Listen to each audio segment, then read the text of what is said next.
అండి మా వాడిని హాస్టల్‌కి వేస్తున్నాము అన్నప్పటి నుంచి, ఎందుకు అప్పుడే హాస్టల్‌కి వేస్తున్నారు? ఇంకా చిన్నవాడే కదా! ఇంకా చిన్న క్లాసే కదా! మీ దగ్గరే పెట్టి చదివించండి అని చెప్పి చాలా కామెంట్స్ వస్తున్నాయి. ఫస్ట్ ఆఫ్ ఆల్ చాలా చాలా థ్యాంక్స్ అండి. మీరు ఏది చెప్పినా నా గురించే చెప్తారు. నేను కూడా మీకు ఆన్సర్ ఇవ్వాలి కదా! అది నా బాధ్యత అనమాట.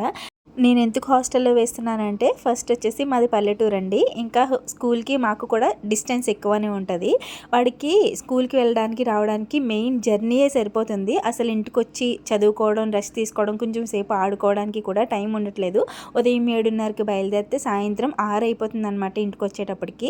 ఇంక ఇంటికొచ్చిన తర్వాత ఆదరా బాదరా రెడీ అయిపోయి ప్రైవేట్‌కి వెళ్ళి వచ్చేటప్పటికి 8:30 అవుతుంది. మళ్ళీ ఇంటికొచ్చిన తర్వాత నేను కొంతసేపు ఇచ్చిన హోంవర్క్స్ అన్నీ చెక్ చేసి అన్నీ అయ్యేటప్పటికి 9 అవుతుందనమాట. అలా టైం అంతా అక్కడే సరిపోతుంది. చాలా హెవీ అయిపోతుంది. ఇంకొక రీజన్ ఉంది. అదే మెయిన్ రీజన్ నేను హాస్టల్‌కి వేయడానికి. నెక్స్ట్ వీడియోలో చెప్తాను. ప్లీజ్ అర్థం చేసుకోండి.